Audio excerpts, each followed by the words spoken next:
जी बच्चों, good morning. कैसे हैं आप सब? होप आप सब बहुत अच्छे होंगे। मैं बता दूँ, मैं भी बहुत अच्छा हूँ। लास्ट सेशन में मैंने आपके संग इक्विटी एंड लायबिलिटीज़ के जितने भी हेड्स हैं, यानी कि 4 हेड्स, वो चारों के चारों हेड आपके संग डिस्कस कर लिए थे। भैया सारे हेड को पढ़ाते समय एक सब हेड में गलती हो गई थी।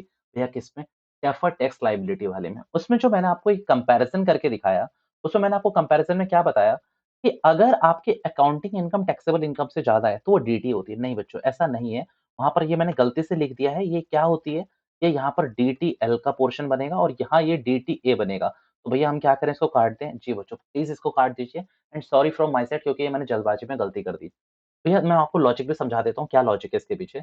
मान लीजिए आपकी अकाउंटिंग इनकम 10 करोड़ की है और आपने टैक्सेबल इनकम 8 करोड़ दिखाई है।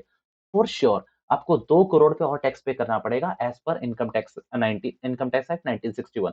ये एक असम्पशन लेके चलिए।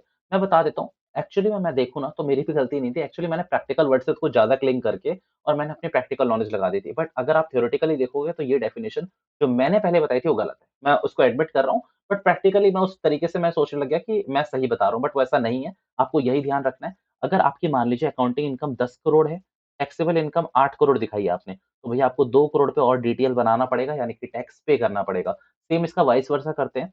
8 करोड़ मान लीजिए आपकी अकाउंटिंग इनकम थी, आपने 10 करोड़ दिखा दी, तो यानी कि आपने 2 करोड़ पे एक्स्ट्रा टैक्स पे करा है, आपको क्या करना पड़ेगा? डीटीए क्रिएट करना पड़ेगा। मैंने क्या असम्पशन लगाई? मैंने ये असम्पशन लगाई कि भैया हम ना टैक्सेबल इनकम को प्रेफ़रेंस देंगे। नहीं, हमें हमेशा प्रेफ़रेंस देनी है अकाउंटिंग इनकम को, भैया इसके लिए तो। अकाउंटिंग इनकम को प्रेफ़रेंस देनी है, भैया प्रैक्टिकली क्या कुछ अलग होता है?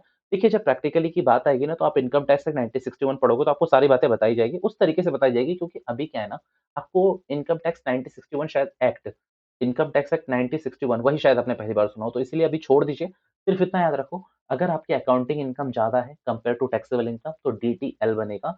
अगर आपकी अकाउंटिंग इनकम कम है is equals compare to taxable income, तो भैया ये क्या जनरेट करेगा? डीटीए जनरेट करेगा। इसको प्रेफ़रेंस देनी है अकाउंटिंग इनकम को। ज़्यादा है डीटीएल, अकाउंटिंग के कम है तो डीटीए बनेगा, बस इतना याद रखना। भैया और कोई गलती? और कोई गलती नहीं है। आ जाइए एसेट्स वाले पोर्शन पे आ जाते हैं हम लोग। बहुत जल्दी हम इसको खत्म कर देंगे। एसेट्स, ठीक है? भैया आपको ये मैं बता दूँ कि इसके 2 ही हेड होते हैं। फर्स्ट हेड क्या है इसका? Non current assets. भैया प्लीज़ मैं ये इमेजिन कर रहा हूँ कि आपने एनसीए और सीए का फ़र्क आपको पता है। ड्यू टू 12 मंथ्स और ऑपरेटिंग साइकिल आप इसको कर सकते हो। अब इसमें मैं दोबारा से कुछ रिपीट नहीं कर रहा हूँ। नॉन करंट इन्वेस्टमेंट के अंदर, नॉन करंट एसेट्स के अंदर आपके 5 हेड आते हैं, यानी कि 5 सब हेड आते हैं। वो पाँचों के पाँचों सब हेड पहले लिखिए।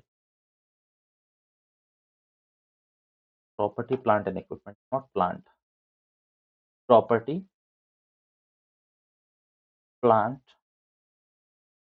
एंड इक्विपमेंट, शॉर्ट में इसको पीपीई बोलते हैं, और आप इसको लिख के रखिए फिक्स असेट ब्रैकेट के अंदर।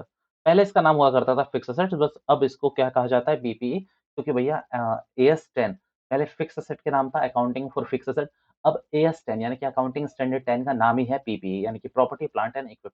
तो यहाँ भी चेंज करना पड़ेगा फॉर श्योर। भैया दूसरा है आपका non current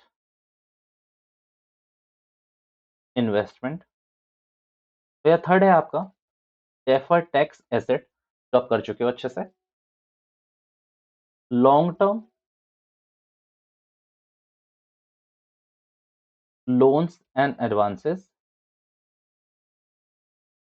last one other non current asset. ये 5 है। Property, plant and equipment, non current investment, DTA, fourth one is long term loans and advances, and last but not the least other non current asset. ये पाँचों को हम देखते हैं कि ये क्या-क्या है। सबसे पहले सब हेड 1, कम ऑन, मेरे संग ये नोटिंग कर लोगे तो पता है क्या रहेगा? आपको रिवीजन के टाइम पे ज़्यादा मेहनत नहीं करनी पड़ेगी। अदरवाइज़ आपको वहाँ भी बहुत मेहनत करनी पड़ेगी।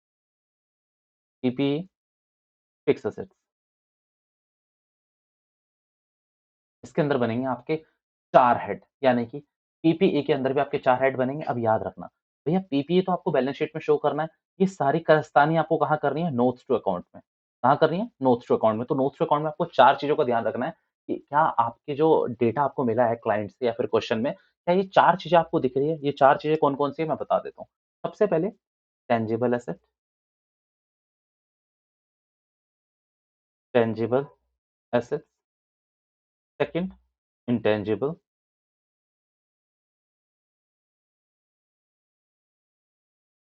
ठीक है। Third one capital WIP, capital WIP। Fourth one is, एक मिनट, कैपिटल WIP और फोर्थ वन इज, दिमाग से चला गया। इंटेंजिबल के ऊपर ही, बट मैं एक बार चेक कर लेता हूँ। इंटेंजिबल एसेट्स अंडर डेवलपमेंट, ठीक है। Intangible assets under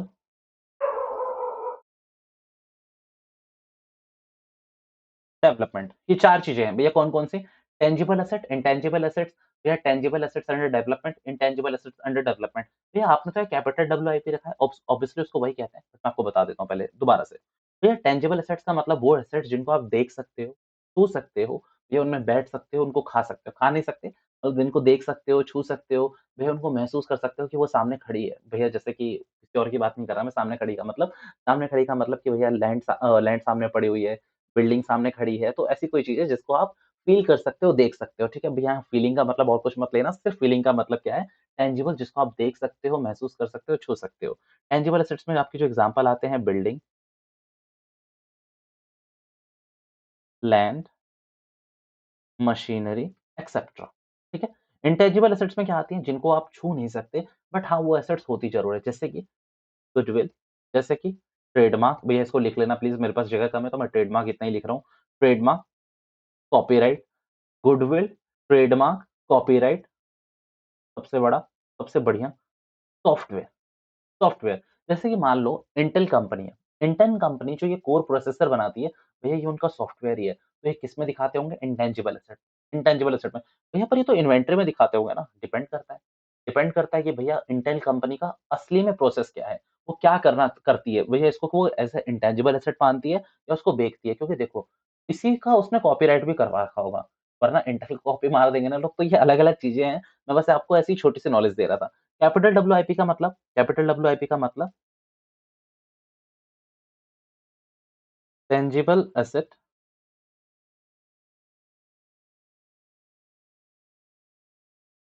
under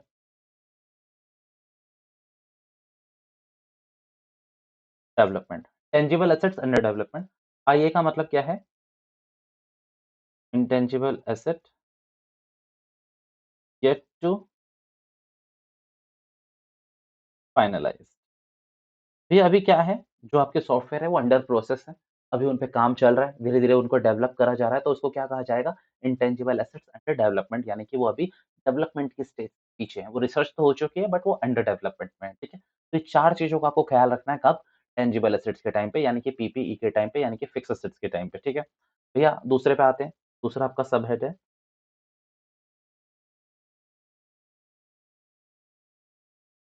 NCI, यानी कि नॉन करंट इन्वेस्टमेंट। तो ये नॉन करंट इन्वेस्टमेंट का क्या है? 2 तरीके से पहले इसको डिवाइड कर लो। एक होता है ट्रेड, एक होता है नॉन ट्रेड। तो ये दोनों में डिफरेंस सिर्फ इतना है, नॉन ट्रेड का मतलब व्हिच इज़ नॉट ट्रेड, हैं? Which is not trade. देखो, होता क्या है, कई बार कोई कंपनी एक दूसरी कंपनी में इन्वेस्ट करती है, लाइक उनके शेयर्स खरीदती है, डिबेंचर खरीदती है, अपने पर्पस के लिए, या इन्वेस्टमेंट तो अपने पर्पस के लिए होती है, ना बाबा ना सुनना। देखो मान लीजिए पीसीसी लिमिटेड ने किसी एडटेक कंपनी के शेयर्स खरीदे, वो शेयर्स सिर्फ इसीलिए खरीदे ताकि पीसीसी कंपनी खुद एक्सपेंड कर सके। मान लीजिए मैंने किसी एक्स-वाई-ज़ेड लिमिटेड कंपनी के शेयर्स खरीदे, वो भी एडटेक कंपनी थी, मैं भी एडटेक हूँ एक तरीके से, तो फिर मैंने क्या करा, उसके शेयर्स खरीदे। मैंने उसके 51% के शेयर खरीदे जस्ट बिकॉज़ के एसेट यूज़ कर सकूँ, मैं उसके प्लेटफ़ॉर्म को यूज़ करके अपनी क्लासेस लॉन्च कर सकूँ, मैं अपने बच्चे पढ़ा सकूँ। तो भैया ये क्या होता है? ये होता है ट्रेड इन्वेस्टमेंट। ये क्या होता है? ट्रेड इन्वेस्टमेंट, जिस इन्वेस्टमेंट से मेरे बिज़नेस को फ़ायदा होगा। दूसरा क्या होता है? Non trade. नॉन ट्रेड का मतलब कि भैया पीसीसी लिमिटेड ने कोई लैंड खरीद ली, पीसीसी लिमिटेड ने किसी कंपनी के शेयर्स ज़रूर खरीदे, बट वो ट्रेड के लिए नहीं खरीदे थे। मीन्स उससे मेरा कोई फ़ायदा नहीं था। लेट्स से मैंने किसी मैन्युफैक्चरिंग एंटिटी के शेयर्स खरीदे, उससे मेरा कोई फ़ायदा नहीं हो सकता। तो ट्रेड इन्वेस्टमेंट का मतलब जो खुद के बिज़नेस के लिए करा जाए। देखना, investment in shares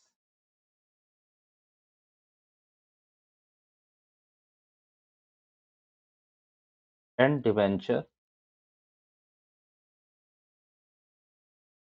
bye the company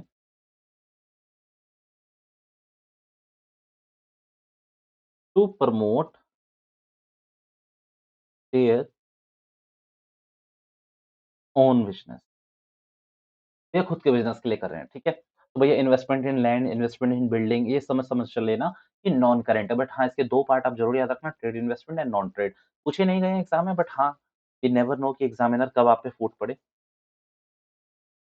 सबहेड 3 सबहेड 3 भैया पता है सुनो मैं एक और चीज़ बता रहा हूँ आपको। मैं ये दोनों बैलेंस शीट के बाद ना, ये दो मतलब बैलेंस शीट पूरी कराने के बाद, मैं आपको पूरा का पूरा वो देने वाला हूँ। एक तो कंपैरेटिव कॉमन साइज़ देने वाला हूँ और कंपैरेटिव कॉमन साइज़ के बाद मैं रेशियो शुरू कर दूँगा। भैया फिर प्रॉफिट एंड लॉस अकाउंट कब करेंगे हम, एसओपीएल कब करेंगे? क्योंकि देखो 2 चीज़ें तो चल रही है साथ-साथ। बैलेंस शीट और नोट्स टू अकाउंट आप सीख रहे हो बनाना। भैया एसओपीएल ना मैं आपको बाद में कराना सिखाऊँगा। क्योंकि सीएफएस तो अलग से अपने को पढ़ना ही पढ़ना है, बट अभी आप क्या है रेशियो की क्लास के संग कंटिन्यू कर देना। एसओपीएल की क्लास आपको अगली मतलब कुछ क्लासेस के बाद मिल जाएगी। बट अगर आपको देखना ही ज़िद है तो जब तक आप शायद देखोगे आपको मिल चुकी होगी, ठीक है? सबहेड 3 ये सबहेड 3 क्या है? DTA done. ये डन है मेरे ख्याल से डीटीए पे मैं कोई चिंता नहीं कर रहा यहाँ पर। सबहेड 4 long term loans and advances. अब सुनना, तो एक बार सुन लोगे आपको बातें क्लियर हो जाएगी। भैया सिंपल बात है। कंपनी ने इसमें ना किसी को पैसा दे रखा है।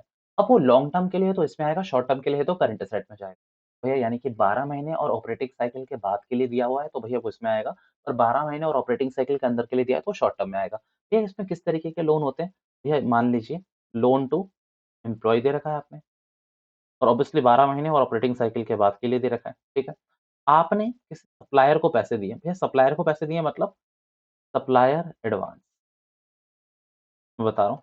मान लीजिए मुझे ना कोई एक ऐसा सेटअप चाहिए था अपने स्टूडियो के लिए, जिसमें मतलब सारी चीज़ें कनेक्टेड होती हैं। मीन्स मेरे को आना है और सिर्फ़ मेरे को स्टार्ट का बटन दबाना है और मैं स्टार्ट कर दूँ। मीन्स उसमें सारी चीज़ें इनकॉर्पोरेट थी। कैमरा, डिस्प्ले, बैक डिस्प्ले जितनी भी चीज़ें होती हैं, हमारी स्क्रीन-विस्क्रीन सब डिस्प्ले थी उसमें। तो उसके लिए मैंने 2 करोड़ रुपए किसी कंपनी को एडवांस दिया। बट उस कंपनी ने मुझे बोला कि मैं आपको 2 साल बाद आपको ये प्रोडक्ट बना के दूँगा। अब समझो, मान लीजिए मेरी ऑपरेटिंग साइकिल 8 महीने की थी, 12 महीने का टाइम भी उसपे फेल हो जाएगा फिर तो क्योंकि 12 से कम है। तो भैया आप समझो ये एडवांस 12 महीने से ज़्यादा के लिए दिया हुआ है, तो ये कहाँ आएगा long term loans and advances में। लोन्स किसको दोगे? आप एम्प्लॉयी को दे सकते हो, लोन किसी और बंदे को दे सकते हो। तो जिनको आपने लोन दिया है बस वो देख लेना कि वो इसमें आ रहा है या नहीं आ रहा। भैया इन्वेस्टमेंट में नहीं जाएगा याद रखना लोन। लोन का जो बेनिफिट है वो क्या होता है अपनों के लिए होता है। लोन का मतलब है कि आप उधार दे रहे हो, इन्वेस्टमेंट का मतलब आप डिपॉज़िट कर रहे हो। There is a huge difference between deposit and loan. याद रखना डिपॉज़िट का मतलब हम पैसा जमा कर रहे हैं, लोन का मतलब हम किसी को दे रहे हैं। तो उससे हमारा दोनों से इंटरेस्ट का बेनिफिट हो सकता है। बट पर्पस अलग-अलग है, पर्पस अलग-अलग है, ठीक है? सबहेड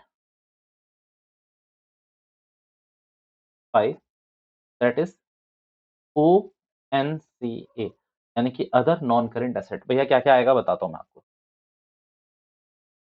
बताओ ऐसी कोई एसेट का नाम बताओ जो अभी किसी में नहीं आया बट इसमें आ सकता है। आप सोचो। आप बताओ कि किसी में नहीं आया बट इसमें आ सकता है।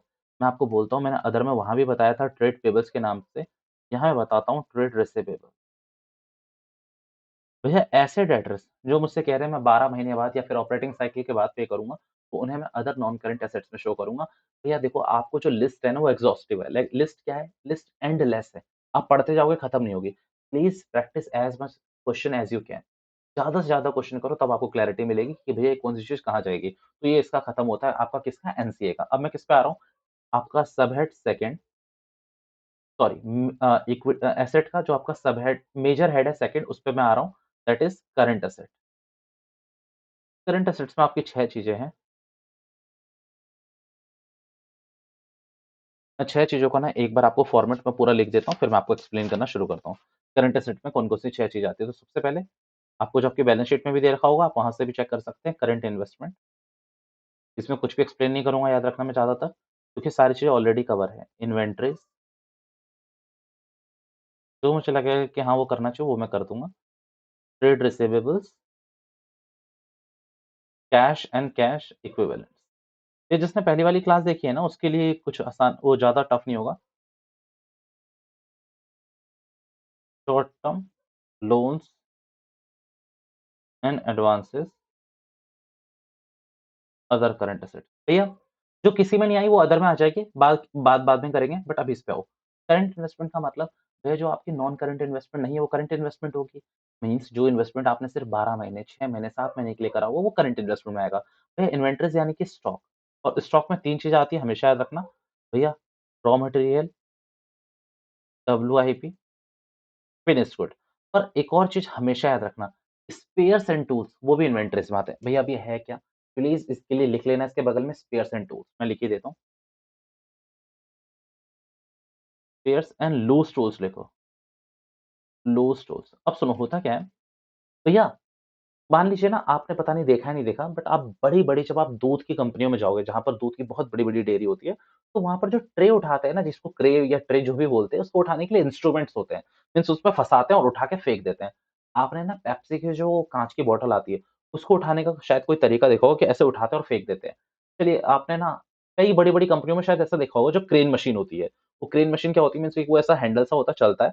उसके नीचे ऐसे 2 काँटे से निकले होते हैं और वो बड़े-बड़े कंसाइनमेंट में फँसती है। उससे कंसाइनमेंट को उठा के लाके दूसरी जगह रखा जाता है। मीन्स ये कहाँ वेयर हाउस में ज़्यादातर देखा जाता है। मैं आपको एक मूवी बोलूँ पता नहीं कौन-सी मूवी है अक्षय कुमार की है और कादर खान की है शायद। अ, राजा या फिर ऐसी कोई मूवी है उसमें भी वो सेम दिखाया गया है कि वो इंस्ट्रूमेंट को ऐसे उठाकर दूसरी जगह फेंके जाते हैं। मतलब गत्ते-वत्ते उठाते हैं ना उससे गद्दे-वद्दे बड़े-बड़े। तो सिंपल है क्या? भैया देखो वो व्हीकल भी नहीं है, वो फिक्स असेट्स भी नहीं है, वो कहीं भी कैटेगरी पे नहीं आते। वो एक तरीके से एक ऐसे इंस्ट्रूमेंट्स होते हैं जो हमने अपनी कंपनी में इन्वेंटरीज़ को ऑपरेट करने के लिए बनाया है। इन्वेंटरीज़ को इधर से उधर रखना, इधर से उधर रखना। जैसे कि अब मान लो कि वो जो क्रे की बात कर रहा हूँ मैं, वो एक ऐसे स्टैंड से होते हैं जो फँसते हैं और उसको दूसरी जगह फेंका जाता है। अब इतनी छोटी-छोटी चीज़ों पे ये पॉसिबल नहीं है कि हम डेप्रिसिएशन लगाएँ और इसका डेप्रिसिएशन का रेट भी होगा तो बहुत गलत होगा क्योंकि सुनो, आपके घर में जो प्लास रखा हुआ है वो 50 साल पुराना है, वो कभी भी वो हुआ है बताओ? उसकी वैल्यू कभी भी कम हुई है? वो आज भी अगर किसी के पास जाओगे, किसी मैकेनिक के पास तो देखोगे कि बहुत पुराने-पुराने प्लास होते हैं, तो इनकी वैल्यू भी कभी डाउनफॉल में नहीं आती और ये रीसेल मार्केट में बिकते भी नहीं है। मतलब काम आ जाता है, मोटा-मोटी देखें तो काम आ जाता है। तो इसीलिए लूज़ टूल्स जो ये छोटे-छोटे इंस्ट्रूमेंट होते हैं, उनको भी कहाँ शो करा जाता है, इन्वेंटरीज़ में शो करा जाता है। मेरी डेफिनिशन नहीं है, कंपनीज़ एक्ट 2013 में ये कॉन्फ्लिक्ट उठा था, तो उन्होंने क्या बोला कि इसको इन्वेंटरीज़ में डालते हैं क्योंकि इसकी कहीं भी जगह नहीं बन पा रही थी। कुछ बंदे कह रहे थे ओसीए, कुछ बंदे कहते थे फिक्स एसेट में, तो भैया इसको यहीं फिक्स करा गया। ट्रेड रिसीवेबल्स बेस सिंपल है, वो ऐसे कस्टमर्स आपके जो आपको 12 महीने और ऑपरेटिंग साइकिल के अंदर पेमेंट करने वाले हैं। कैश एंड कैश एक्विवैलेंट्स में वो अच्छे से मैं पढ़ाऊँगा कब सीएफएस के टाइम पे, बट अभी के लिए आपको बस इसमें 2-3 चीज़ें याद रखनी है जो इसमें आती है, cash, bank, cash in hand, cash at bank.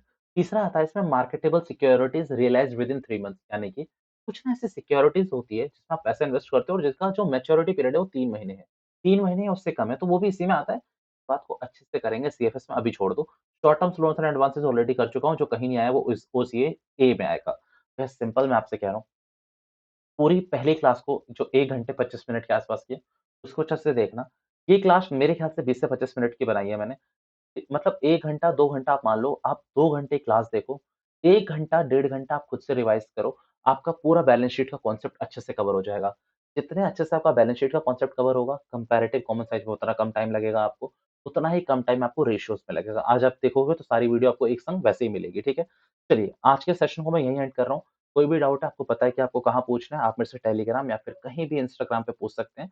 आपको अगर लगता है कि आपको कोई क्लैरिटी नहीं है, कुछ आपको कॉन्फ्लिक्ट रह गया, कोई चीज़ आपसे आपको पूछनी है, क्रॉस चेक करनी है, वो आप मुझसे पूछ सकते हैं, नो डाउट, कोई दिक्कत नहीं है उसमें। चलिए, आज के लिए इतना ही रखते हैं, this is all for now, thank you so much for your time. But before ending my session, एक बात बता दूँ, वो जो डीटीए और डीटीएल वाला कॉन्सेप्ट था, उसको एक बार फिर से रिवाइज़ कर लेना क्योंकि उसमें शायद आपको भी एक बार और मेहनत करनी पड़ेगी। चलिए, कर लीजिए पैकअप, मिलते हैं अगली क्लास में।